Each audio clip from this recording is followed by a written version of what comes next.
Ladies and gentlemen, welcome to the NIL Playbook, our podcast brought to you by the Players NIL. My special guest today is Corey Hapola. Corey, welcome to the podcast. Mark, thanks for having me.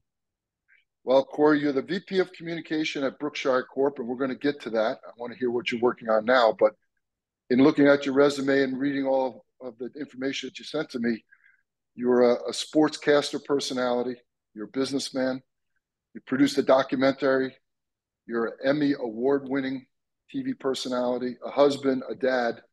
I don't know what you do in your downtime, but congratulations on all of that. Yeah, well, thank you. Yeah, thank you. I grew up, sports is my background. That's what I wanted to do ever since I was little. In Minnesota, we had the 87 and 91 Twins. So both World Series champs. And so sports is in my DNA. That's where I got my start and learned many lessons. Great. Well, that brings us to the first part of the podcast. So at the Players NIL, as many people know, we are an education platform using NIL to create life skills for athletes.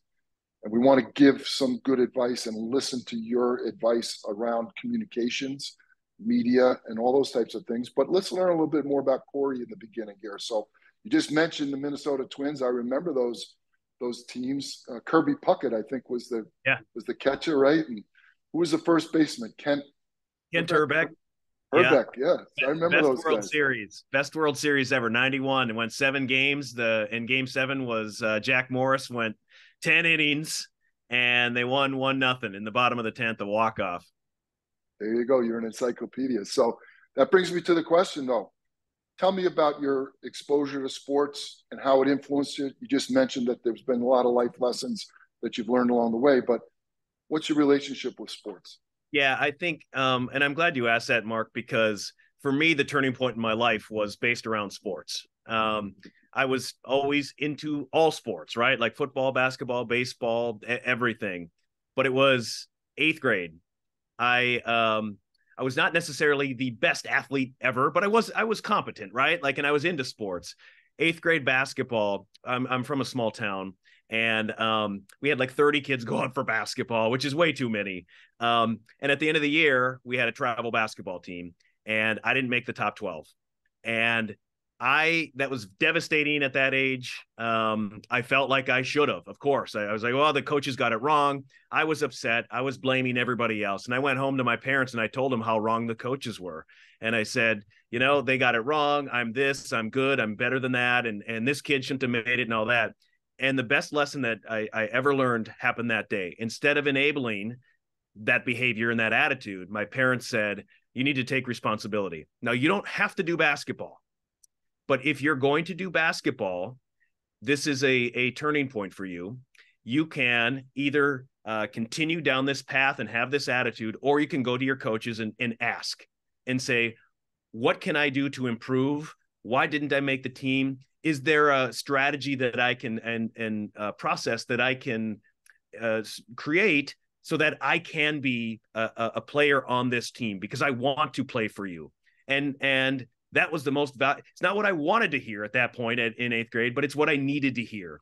And so after the emotions of it passed that night, I did that. And I talked to my coaches about it and really had some eye-opening, some conversations about, look, your attitude wasn't right. Maybe you should have made it, but we feel like you should be better and you need to challenge yourself. And they helped me put in a process. And I started, shooting and lifting and running at a different pace than I had been before. I did different things, game-like situations, and I was extremely passionate. But what changed for me that day was that I said, I will never allow that ever to happen again. I will never be outworked. I will never have an attitude. I will always go in with a positive attitude and one that is willing to learn and to get better and to take critique and criticism so that I know that I can get better. And I'll tell you, I set goals. So 9th grade, I set a goal. I want to be starting on C team, right? Like those types of goals. And then 10th grade, it was make varsity. 11th grade, it was to be, all conference, senior year, all that.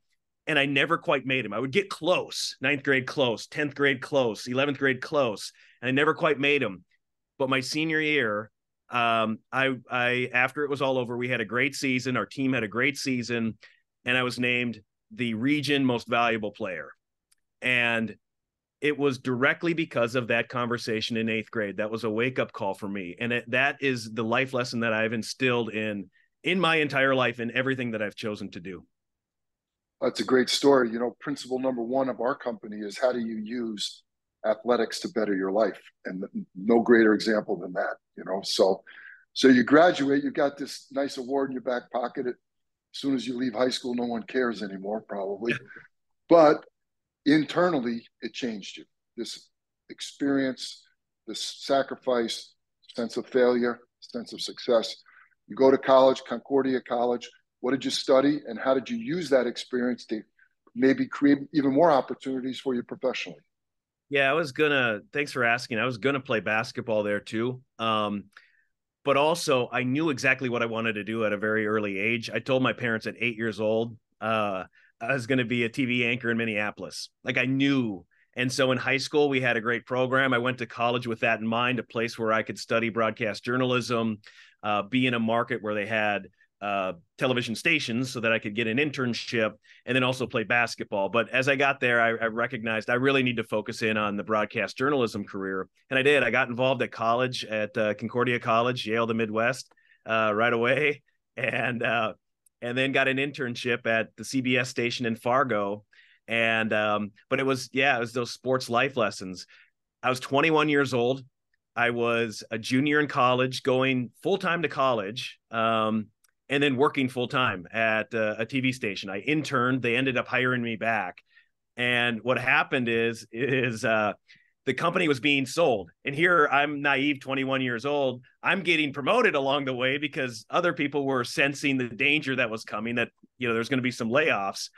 But I was 21 years old. I was anchoring the sports on the weekends at the CBS station in Fargo.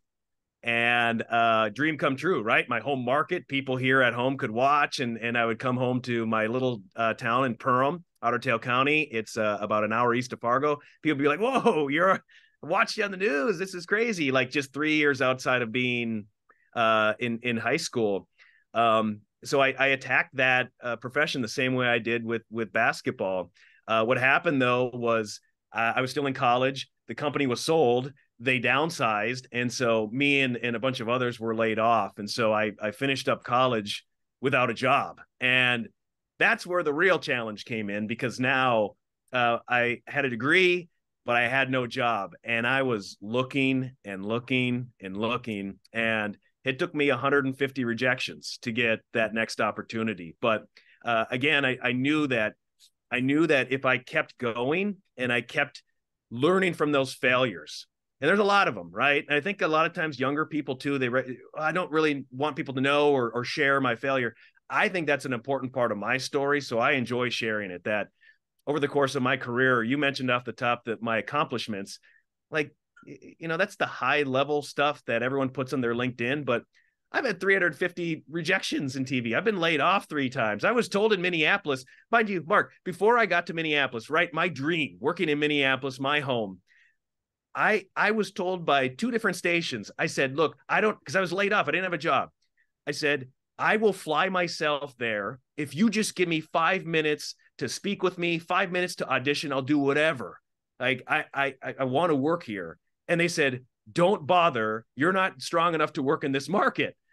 And then finally, the NBC station gave me an opportunity. And 18 months later, I won the Emmy for Most Outstanding Anchor. So, you know, but it's that, don't let what others say about you affect who you are inside, you know, like you know what you have inside, and it's important to just keep going. Yeah, great story. I don't know the numbers, but Michael Jordan's famous quote about how many games he lost and how many game-winning shots he missed in his career, you know. So we don't really know those numbers. We know how many championships he won, and we know how great he is. But so you're a professional TV anchor, sports anchor. We're in the area of name, image, and likeness. We're just beginning year 3. Name, image, and likeness, for those of you that don't understand it, is a platform whereby college and in some states high school athletes can use, as the title suggests, their name, image, and likeness to create opportunities. Some of them are financial, some of them are professional, internships, career, networking, all of those types of things. One of the things that I see in working with thousands of athletes at this generation is a lack of communication skills. They don't know how to verbally tell you what they're thinking. They don't know how to express themselves. They get in a room and they get tight. Therefore, they're not good at networking. What does communication mean to you? And why is it so important to people of all walks of life, but in particular athletes that are trying to leverage their celebrity of being a college athlete? This is such a great point, Mark. And I'm so glad that the Players NIL is helping young people through this, because they have more pressure and stress on them than we ever had. Like and they have to grow up quicker than we did. And so I'm really excited about the program that you have here. So there's a couple of things. One, I grew up in Minnesota and in the Midwest. We don't like to talk about things. So we just are very passive aggressive and things come out in a different way. So I have a very good experience with communications because I grew up in that and I've really studied it, the art of communication, my entire life. So I think there's a couple things happening here. We're experiencing a communications crisis. And what I mean by that is, think about this, Mark. So you and I are on Zoom. So if we were in the same room together, we would be having the context of me walking in the room, you and I engaging. Do you want a water? Do you want a coffee? Hey, and we're all of those we're picking up on all the nonverbals. We're picking up on how we look, and all of those things matter when it comes to communication. On top of it, we're looking each other in the eye. We're having nonverbals that play into it, and we pick up on tone. Now on Zoom, we can get a lot of those things, but you and I just hit the start button, so we didn't have the coffee and the water and stuff. But still, it's pretty good. It's high level. Now, if we turn off our video and we're just talking on the phone, okay, we can still pick up on tone and all of that, but we're missing a lot of the nonverbals. Well, today, the primary form of communication is text communication, and you don't get any of that. You don't get tone, you don't get nonverbals, and you just get short messages back and forth where the intention can be completely harmless, but we're projecting something else onto that. So I'll use this as an example. My wife and I text back and forth all the time. Now, this is somebody who's the closest person to me in my entire life. I know her better, and she knows me better than anybody else. And when she doesn't respond in a text with an emoji or an exclamation point, I immediately project what's wrong. Did something happen? What did something right? Like that happens all the time. And yet I know her. Now, it could be completely fine. She's just in a rush. She didn't have time, whatever, right? But then I'm projecting, did I say something? Did I do something? Now think about that with strangers. And we're doing that with strangers all the time through social media. And so there is a lot of miscommunication that is happening constantly. So I think that that's something that we really need to be aware of with that. Now, on the solution part of it, so this would be the second part of it, I think it's important for young people. I just have these 3 quick steps: learn, listen, mission. Those are my 3 steps. Now, I have one of my speeches that I give is called the 3 BCs. It's a critical thinking process to joyful impact, and it helps with these 3 things. But just a quick overhead: learn, understand your strengths and weaknesses, having more self-awareness about who you are and what drives you, mission critical, right? Like even at a young age, figure out your strengths and your weaknesses. And then listen, please, even at a young age, please take time for soulful reflection, whatever that means to you. I'm a very spiritual person, but just take time, whether that's spiritually, to meditate, to pray, to just have time alone, because you're getting bothered and dings from all over the place, right? Take time, because that's where you really learn more about yourself and what drives you. And then mission. Figure out that mission. Like, what are you passionate about? What do you want to work for? Who do you want to stand for? If somebody comes to you with an opportunity, does that check the box? Like, is that mission critical for you? Are you passionate about that? Because it should. There are jobs that I've turned away with our business or opportunities because it's like, look, that's totally fine, but that's not for me. That doesn't check the boxes of my purpose. And I think that learn, listen, mission are the three critical steps for all of us. But that would be my message for young people. Yeah, that's great. I love that. Kind of the same word, but a different word is to me is storytelling. And I spent 15 years in Hollywood telling stories using sports. I always tell people, they ask, what does that mean? I said, when you watch a TV show, a movie, a commercial that involves sports, let's use baseball because you're a Minnesota Twins fan. Someone strikes out, that's a story. Someone hits a home run, that's a different story, right? And brands use sports to tell stories. I believe that name, image, and likeness involves a lot of storytelling because creating an audience, creating a following includes making people interested in what you have to say. So communication skills is kind of like a technical thing to me. Storytelling is more of an art, right? Maybe the storytelling is the art and communication is the science part of it. In the art part, in the storytelling part, and you did a documentary about your life in Minnesota, which I'm going to watch, by the way, because I'm curious about it. And I produced 2 movies, and now I've written a book, and I feel like I'm a pretty good reader of the room, as you said. But what about storytelling? What makes people listen to storytellers, and why are some people better at storytelling? Any thoughts on that? Yeah, and totally agree because it is critical, especially in today's to for whether it's a person or a personal brand or a brand to figure out what that story is. And I think that the learn, listen mission will help you figure that out. But it's also the reflection on your own life. I could have, think about just the stories we've been sharing back and forth. I could have said that, yeah, I played basketball and I was the conference MVP, and then I went to college. But no, I told the story how in 8th grade, because it's true, like that. I remember how I felt. So that's what I would encourage people, like with those moments, those life-changing moments that have affected you in one way or another. That's your story. That's something to be proud of. That's what makes you unique, and that's what distinguishes you. So it's important to try to build that out. And I look at even sports may or may not be for everyone forever, right? Like it was a part of my life for a very long time. I transitioned to news and documentary work, and now I'm working in economic development. But sports is still at the center.